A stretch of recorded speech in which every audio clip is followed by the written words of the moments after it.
imahen ni Hesukristo, isa sa pinakaminamahal ang Santo Niño. Ang debosyon dito talaga namang matindi, pinaglalaanan ng panahon at atensyon. Dahil sa Cebu, unang lumaganap ang Kristyanismo sa ating bansa. Taon-taon, dagsa ang mga deboto ni Santo Niño sa Sinulog Festival. Sa Cebu makikita ang marami sa mga gumagawa ng rebulto ng Batang Hesukristo. Katulad ng 42 anyos na si Roque na mahigit 13 taon nang gumagawa nito. Ipinakita ni Roque kung paano mabusisi niyang binubuo ang kanyang mga obra. Bali yung una natin gagawin, ito yung molding niya. Dito yung hinuhulma yung mga base. Pag natuyo na to, lilinisin, tapos lilihain, isasanding, pinturahan doon sa loob. Ito, tapos na magpintura, tapos siya na mag-finish. Sa paggawa raw ng Santo Niño, mas nagiging blessed siya. Simula raw kasi nung ito ang kanilang naging negosyo, nakapagtayo na siya ng paggawaan at kinuha pang supplier ng ilang mga simbahan at kumpanya. Yung imahe na sa tunay, maraming gumagawa. Nag-iba kami ng design. Marami nga sa akin ang gusto yung bilog, ay yung sa amin carving. Para unique, pag nakikita ng customer, iba tong design. Katuwang din ni Roque sa paggawa ng mga Santo Niño, ang kanyang misis na si Editha, na siya namang nakatokang tumahi sa mga damit ng santo. Pero ayon kina Roque at Editha, ang talagang ipinapanalangin nila kay Santo Niño, ang patuloy na gabayan ang anak nilang si Gerald, 17 anyos. Titingnan mo siya, okay siya, normal, pero yung isip niya talaga, slow learner. Kasi pag nakita ko na lalaki siyang ganyan, hindi ko kaya. Wala tayong magawa, yun ang bigay. Naisip mo, paano na siya pag tatanda na kami? Ang magkakapatid naman na Belinda, Presi at Teresita, namana raw sa kanilang ina ang paggawa ng peluka o wig ng Santo Niño. Kami na po yung 4th generation na wig maker po dito sa Philippines. From lolo po to our father. Then tinuro po sa mother po namin. And then mother po namin, tinuro po sa amin tatlo. Hanggang sa kami na nga yung nagtuloy nung bali, yung legacy ng mother namin. 3 klase ng materyales ang ginagamit nila. Ang pinaka-special is husi. Kasi galing siya sa kuko ng silkworm. Kaya yun yung kumbaga, mahal sa amin. Pero yun ang ang pinakamaganda. mahal na. Kasi siya yung pinakamalapit sa hibla ng human hair. Una munang hinimay ang husi at abaka. Gamit ang kawayan, sunod na mano-manong kinulot ang magiging buhok ng santo. Para masigurong kulot na kulot talaga ito, pinatutuyo ito ng maigi. At saka tatahiin para mabuo ang peluka. Ibinahagi rin ni Belinda ang sikreto para lumabas na magandang klase ng peluka ng Santo Niño ang kanilang produkto. Kabilin-bilinan daw ng kanilang namayapang ina. Bago gumawa ng peluka, dapat nakakondisyon o nasa mood. Kasi talagang kailangan bubusisiin mo yung paghimay na yung kailangan pino siya lalabas. Tapos yun sa pagkulot, meron kaming tinatansya na sukat ng bilog ng stick para maging tama yung kulot niya. Sa loob ng 1 linggo, nakagagawa sila ng humigit kumulang 40 wig. Ang ilan sa mga ito na ibibenta nila ng 7 to 10,000 pesos. Kapag matumal daw ang benta, nananalangin daw sina Belinda kay Santo Niño at himala naman daw na pagkatapos nilang magdasal, nagkakaroon sila ng customer. Malaking bagay para sa aming magkakapatid. Nakapag-aral kami lahat, nakapagtapos kami lahat. Hanggang sa ngayon, itong trabaho na ito rin yung binubuhay namin sa mga anak namin. Ang manunulat na si Des Bautista, sa tulong ng mga kapwa niya manunulat, naisipang gumawa ng libro na naglalaman ng lahat ng mga kwento at impormasyon tungkol sa Santo Niño. This was the oldest devotion in the Philippines. Napaka-popular all over the Philippines.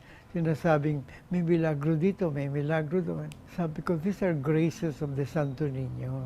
Ayon sa kanilang mga pananaliksik na inilimbag sa librong Santo Niño, the Holy Child devotion in the Philippines, ang Santo Niño raw ay ang batang santo na pinili ni Reyna Juana, isang katutubo ng Cebu noong unang panahon. Noon daw kasi, walang batang Diyos na sinasamba ang mga katutubo. Una, napapaglaruan, saka hiniheli-heli na ganyan, madaling kausapin, madaling biruin. Yun ang naging custom ng mga Filipino sa Santo Niño.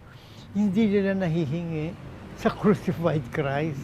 Hanggang patuloy na dumami ang mga deboto dahil na rin sa mga kwento na natutupad ang mga hiling at dasal kay Santo Niño. In terms of miracle as a scientific event, wala. But the many favors that Santo Niño give, nagpupuntahan talaga doon yung mga tao.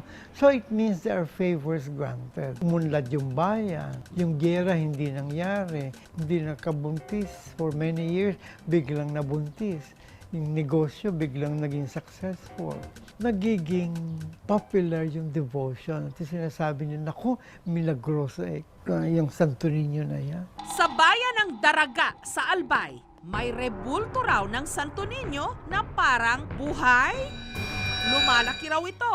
Pati nga raw ang mga suot nitong damit. Tila pinagliitan ng santo. Dati po naiilak namin to, ngayon hindi na po. Masyadong malaki na ang kulang. Ang mga kamay, paa at iba pa raw bahagi ng katawan ng Santo Niño naglalangis din daw. At ang langis nakagagamot di mano. Pero heto ang mas nakaiintriga. Kung meron daw bumabagabag na tanong sa'yo, kayang-kaya daw itong sagutin ng Santo Niño ng Daraga. Ito yung lumabas sa kanya. Pray always the rosary, God bless. May ano siya ng Mama Mary. Kwento ng may-ari ng rebulto na si Rosalie. Nabili niya ang puon sa isang tinderong naglalako-lako sa mga bahay-bahay noong nakatira pa siya sa Quezon. Hulugan nga raw niya itong binayaran. Ayon kay Rosalie, nagsimula di manong magmilagro ang Santo Niño nung lumipat sila sa Albay. Taong 2011, habang nililinis daw niya ang imahen, bigla na lang daw niyang napansing may tumutulong langis mula sa mga kamay ng puon. Hindi ko rin alam yung iisipin ko, bakit ba ganito, bakit biglang nagkalangis.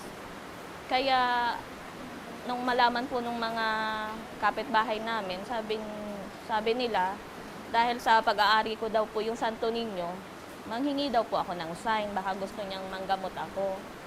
Nung una po, sabi ko, ayoko namang manggamot kasi malaking responsibilidad yan. Tapos ang iba, baka hindi naman maniwala. Pero sabi nila, subukan mo lang kasi wala namang mawawala. Baka daw po kapalit nung sakit ko din sa puso, baka mawala. Ang hindi maipaliwanag na pangyayaring yon, nasundan pa raw nung alayan ito ng rosas ng isang deboto. Bigla raw nagkaroon ng hugis krus sa mga talulot nito. Ito naman pong sa rose petals, linalagyan niya po ito ng image pag may nag-o-offer po ng mga rose sa kanya, katulad po niya. No? Ito po, blanco po. Lagay po natin dito. Yan po. Wala pa po. Lagyan mo din.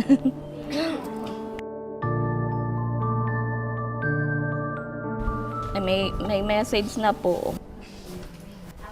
Bless you po. Ala, ayan po. Bagay na nasaksihan daw ni Janet na noong 2011 na-diagnose na may myoma at ovarian cyst. Kasi nag-50-50 ako, malaki yung mga blood na lumalabas sa ano ko. Akala ko talagang katapusan.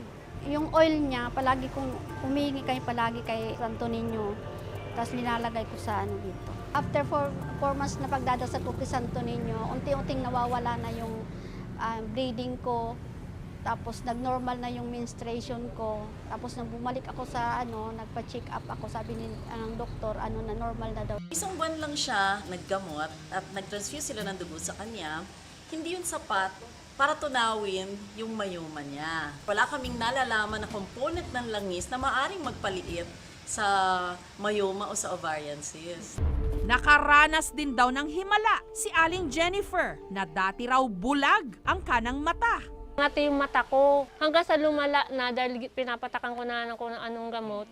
Hanggang sa nagkanana na, di na kaisip na ako na magpaano sa doktor. Sabi hindi na nga daw mawawala yung puti sa mata ko. Sabi nung pinsan ng asawa ko, ate, walang mawawala sa'yo, subukan natin sa ninyo. Bumuka yung mata ko. Unti-unting nawala talaga yung nana nung mata ko. Basta simula nung nilagyan ko ng lana ng Santo Niño. Nakikita ko talagang problema niya. Meron siyang tinatawag na corneal leucoma or in other words, scar sa corneal part ng mata niya. Kunyari na nasundot, na nagasgas yung mata niya, pwede ka magkaroon ng peklat sa mata. Pangalawa, pwedeng from a previous eye infection, nagkaroon ng ulcer, nagkaroon ng severe form of infection, pwede magkaroon ng pamumuti ng mata. Wala akong maisip na any oil that you actually, if you wipe it off on the eye, it will remove any or anything at all or cure any eye condition. Imposibleng lumaki ang isang statwa. Baka nanguho sila ng ibang statwa na mas malaki. Well, it can melt. Pero pag nag-melt, di syempre mag-iiba na yung features ng iyong statwa para siya mag-expand. Pero hindi pwedeng parehong-pareho pa ang features niya. Di-distort yung mukha ng Santo Niño nila. So I'm sure that's a brand new Santo Niño of a different size. Samantala, maaaring may sayantipiko raw na basihan kung bakit naglalabas ng langis ang puon. Mga statwa gawa sa plaster of Paris. At itong mga to, may tubig ang plaster of Paris. To make it into something malleable or statue, for example, lalagyan mo yung plaster of Paris na powder, lalagyan mo ng tubig. May posibilidad na may tubig na pwede lumabas. Pero tubig, hindi oil. Sinubukan ng aming team na pumitas ng talulot ng rosas at ilagay sa paanan ng santo para rin subukan ang mga pahayag ni Rosalie. Pero taliwas dito ang nangyari. Yun kasi ang paniniwala po nila, hindi ko naman sila pwedeng pilitin. Siguro dadating po yung araw na ang Diyos na lang siguro gagawa ng paraan para maniwala po sila. Ayon sa parish priest ng Daraga na si Father June, hindi nila tinututulan ang sinumang nananampalataya sa imahe ng Santo Niño. Pero hindi raw nila kinikilala ngayon na himala ang sinasabing ang paglaki at paglalangis nito. Ang milagro ay maaaring mangyari kahit kanino man. Hindi ibig sabihin po pwedeng maghimala yan sa bawat isa. No?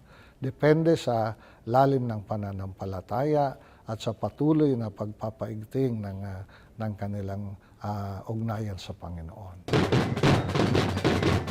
Gayunpaman, kinikilala po namin na may kanya-kanya tayong debosyon at ang pananampalataya personal na bagay.